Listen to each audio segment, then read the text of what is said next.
namin, ninakaw daw ang kanyang motor doon sa pwesto namin. Pero upon investigation, hindi na umabot sa pagre-review hindi na tumagal yung pagre-review ng CCTV. Kasi upon investigation, yung statement niya is lumalabas, nakaw me.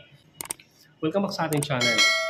So sa video ito, pag-usapan natin ang 5 pinakamahalagang impormasyon na kinakailangan mong kunin kapag mayroong pupunta sa iyo magpapareview ng CCTV.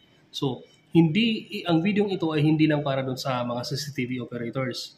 Ito ay para sa mga security guards, security officers na sila din yung nagkakandak ng CCTV review or may mga cases kasi na hindi na umaabot sa pagre-review ng CCTV, na didetect na kaagad na may problema doon sa statement ng nagpapa-review. So kagaya ng case namin nung nakaraan na ang complaint niya is nawalan siya ng motor doon sa isang pwesto namin, ninakaw daw ang kanyang motor doon sa pwesto namin. Pero upon investigation, hindi na umabot sa hindi na tumagal yung pagre-review ng CCTV. Kasi upon investigation, yung statement niya is lumalabas, nakaw me. Pero bago natin i-take up natin yon siguro sa mga susunod natin na video.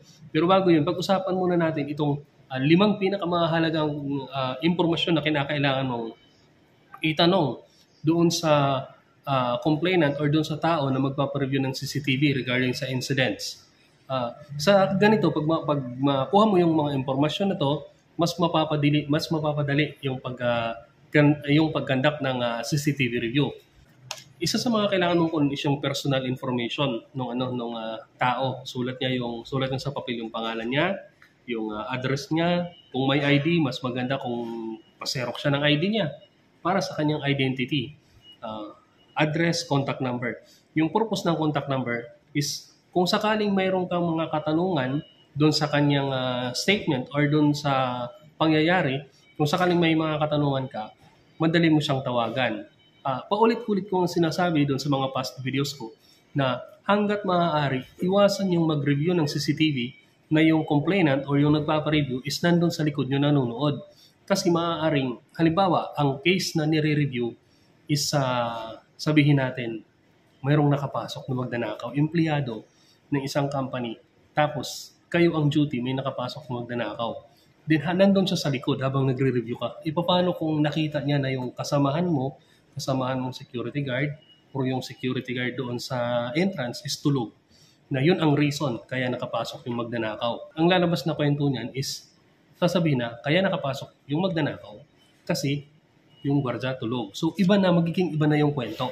Tapos mayroon pa mga instances na hindi yung mga complainant o yung nagpapareview ng CCTV walang pakialam or walang alam pagdating sa data privacy. Habang nagre-review ka, sila doon sa likod mo nagpi-picture, nag-video, tapos nakapag-upload na sila, hinuhusgahan na kayo. Okay? Excuse lang, medyo maingay kasi naka-duty ako, nasa gilid ako ng kalsada. Okay. So, ayan, mabalik tayo din sa topic. Yun ang kahalagahan na mayroong contact number na nakalagay para madali mo siyang tawagan. Hanggat maaari, wag kayong magre-review ng yung nagpapareview or yung complainant is kasama nyo sa CCTV room to identify. Maliban na lang kung talagang kinakailangan. Pero hanggat maaari, wag niyong hayaan. Kunin nyo na lang yung information. Kaya nga may papapila pa na kayo na informations sa kung ano yung kinakailangan mong malaman. So yun nga, ano ba ang relation mo doon sa subject ng review? So sabihin natin, ang subject ng review is tao. Ano ba ang relation mo sa tao? Kaano-ano mo ba yung tao na subject ng review? Anak mo ba? Asawa mo ba? Kaya mo ba pinapa-review kasi yung asawa mo may sumundo na iba? Or sino ka ba? Kasi mayroong mga pangyayari. Ikaw, bilang CCTV operator, alam mo sa data privacy na hindi ka po pwedeng kumuha or hindi ka po pwedeng kumuha ng video ng kalaban mo. Maliban na lang kung yung kalaban mo is magbibigay ng authorization. So, let's say, mayroong isang case ng mauling, so pambububog ng magkabilang party. Yung kabila na pumunta doon sa isang kliyente ko is nagpa-medico legal, kasama yung bata sa pinamedico legal. Then, mayroong pumunta kinabukasan, yung ikino-complain naman nila. Yung kino-complain nila, nagpunta kinabukasan para magpa-review ng CCTV para i-proof na talagang nandun yung bata kasama nila sa medical legal. So, yun ang ano niya, yun ang purpose niya. Pero dahil sa data privacy, kalaban mo yung tao, data privacy, hindi ka po pwedeng basta-basta magbigay ng file na to. Kaya kinakailangan, ano mo ba to? Kaano-ano mo ba yung subject ng review? Okay. So sabihin naman natin na item, is it item? Ano ba yan? Ano ang subject ng review? Item, sa cellphone, sasakyan, sa'yo ba to? O kung hindi man sa'yo, ano mo yung, papuntahin mo dito yung taong nagmamay-ari para makakuha kami ng tamang information. Ay kasi, kung hindi sa kanya yan, tatanungin mo, anong plate number? O sasabihin niya, ay di ko alam, hindi kasi sa akin yun. O anong plate number ng sasakyan? Anong kulay? Anong brand? Parang kulang-kulang informations na makukuha mo dun sa kanya kung hindi naman siya yung nagmamay-ari. Kaya kailangan malaman mo kung kaano-ano niya yung kaano-ano niya yung subject ng review or pag-aari niya ba yan. Okay. So, ayan nga sa personal information. Then, pangalawa, area of event. Kung saang area nangyari. Kasi, maaaring, ang camera kasi natin is, hindi naman yan forever na gumagana lagi. Merong mga pangyayari na yan ay hindi gumagana or dahil nga sa data privacy, may mga cases na maaaring may mahagip siya. Kaya inaalam natin yung area of event. So, isa pa doon sa purpose na para malaman mo kung yung area kung saan nangyari is para sa backtracking. Okay. Sa backtracking, halimbawa, ang pinapa-review niya is yung nagpapa-review siya ng isang magnanakaw sa isang establishment. Ang establishment ay mayroong 25 cameras. Then ang i-review mo kasi diyan is mula nung pagpasok niya. Mula nung pagpasok niya sa building, ibabacktrack mo 'yan hanggang doon sa pagkakuha niya ng item din hanggang sa lumabas siya kung saan siya dumaan. So area of event, aalamin mo kung saang area nangyari. Halimbawa, sabihin niya na sa second floor sa office ng room number 32. So, doon ka magsisimulang mag-focus sa kung anong oras siya dumating para sa backtracking. Okay? Tapos, ayun nga, kung may nakaka-captured ba na CCTV, kung sakaling sa labas man yan or ano, para malaman mo kung gumagana ba yung CCTV na yun. Okay. Tapos sa pangatlo, yung time at saka date ng event. So, anong ano ba to? Anong oras ba nangyari? Okay? Anong oras ba? At saka anong petsa. Ayun nga, ang purpose nga nun, para mas mapaiksi nga yung oras ng iyong pagre-review. Kasi napakahirap na magre-review ka tapos blanco yung wala kang idea, basta lang nagsabi na may ganitong pangyayari. Kaya nga, doon nga sa sinasabi ko sa personal info, alamin mo kung sino yung nagpapa-review. Kapag aari niya ba or kanya ba yung gamit or siya ba ang subject ng review. Kasi para mayroon kang yung full information doon sa pangyayari, hindi yung kung kani-kanino na dumadaan. Kasi ang information ng isang pangyayari pag dumadaan sa kung kani-kaninong tao pa, nagbabago. Okay? So, ano pa ba? Description. Pagdating dito sa description, napakahabang usapin to. Kasi ipapadescribe mo sa kanya, ipapadescribe mo doon sa complainant. Halimbawa, ito ang case ay banggaan ng sasakyan. Ipapadescribe mo anong klaseng sasakyan. Anong klaseng sasakyan ba yan? Ano ang kulay? Anong klaseng sasakyan? Saan ba galing? Ipapadescribe mo sa kanya yan. Or kung sabihin natin isang case sabihin natin mayroong pagnanakaw ulit. Sabihin natin nanakawan ng cellphone ito si complainant, pinapa-review niya. So, paki-describe ng cellphone mo. Saan ba yung nakalagay? Saan exactly? Sino ang possible suspect? Kung ipapadescribe mo sa kanya, ano ang ginagawa mo nung time na yun, nung nawala yung cellphone mo? Nasaan ka? Nung time na yun na nawala yung cellphone mo? Bakit nawala yung cellphone mo? Okay, kasama yan doon sa describe mo doon sa complainant.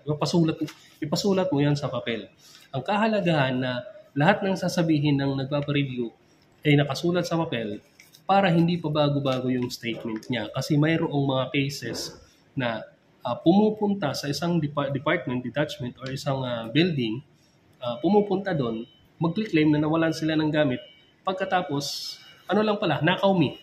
So sa mga ganyang cases, kapag kagawa-gawa lang yung storya, madaling madetect yan ng mga investigador. Kaya nga napakaganda na mayroon silang written na description, written na statement para kung sakaling magbabago man ang kanilang statement, so hindi yan magpapare-parehas dito sa papel. Mayroong, halimbawa sabihin natin, mayroong 3 tao na magtatanong doon sa complainant, maaaring maging pare-parehas ang tanong ng 3 tao na yon. Pero maaari din na mag-iba-iba yung sagot niya. So from that pa lang, magdududa ka na. Panglima, so anong purpose ng review? Ito ba ay kakaso mo? Or iprove mo lang? So kagaya nga ng scenario yung sinabi ko kanina na gusto niyang i-prove na yung medico legal is gusto niyang i-prove na talagang may pumuntang bata nung gabi na yun para medico legal. Ang problema, yung gusto niyang kuhanan ng video file is sa kalaban niya, hindi sa sarili. So to prove kung sakaling ang case na to ay banggaan ng sasakyan, gusto mong patunayan na hindi ikaw ang may kasalanan. Okay? So, yun. Tapos, evidence. Yan ang purpose ng pagre-review. Pagkuha mo ng CCTV file. Okay? Tapos, ayun nga, wag kakalimutan na mag-log in siya doon sa logbook. Mag-log in siya. Halimbawa, today is December 11, nag-rev kasi mayroong hiwalay na logbook para sa CCTV review. So, for today, December 11, December 11 sa ganitong time, pangalan, tapos ano ang case na pinapareview mo, sulat mo dyan. Maliban sa logbook, dapat meron pa siyang written statement na ibibigay. Tapos, isa pa sa hingin mo, is yung approval. Yung pag magpapareview kasi ng CCTV, meron dapat request form. Hindi yung basta-basta ka lang pupunta doon magpapareview ng CCTV.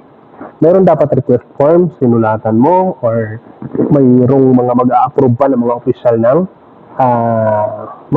ng company. A-approvean pa nila. If approvean nila ang yung request for CCTV review, din magpupush yun. I-review yun ng CCTV or ng security guard na nag-operate ng CCTV. Pero may mga cases kasi na antagal mag-approve ng admin, lalong-lalo na yung mga malalaking kumpanya. So, sabihin natin itong malalaking mall dito sa Pilipinas. May mga ganyan kasi na kapag ka magpapareview ng CCTV, dadaan pa sa mga kung kani-kaninong kapapilan yan kaya matagal.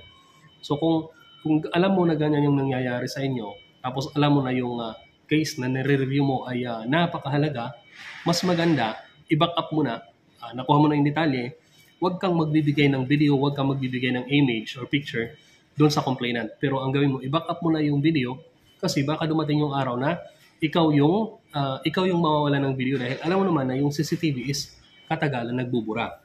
Ayan. So, ayan, hanggang doon lang. Ulit recap natin kung ano yung mga 5 mga bagay na 5 mga katanungan na dapat mong itanong doon sa complainant na gusto magpa-review ng CCTV. So, ito nga is yung personal information, yung area of event, yung kung saan nangyari yung gusto niya ipa-review. Tapos yung time and date ng pangyayari na gusto niya ipa-review. Description. Yung description ng pangyayari, description ng possible suspect. Tapos purpose ng kanyang pagpapa-review. So, ayan, hanggang doon lang. Kung may mga katanungan kayo, sana may natutunan kayo sa video na to. So, kung may mga katanungan kayo, maaari kayong magtanong. Huwag lang mathematics. So, lalo kung more on security guards, tapos more on CCTV. Hindi lang sa CCTV operator. Kahit doon sa mga troubleshooting ng CCTV. Basta kaya kong sagutin, sige po. Maaari kayong magtanong, basta wag lang mathematics. Okay? Thank you.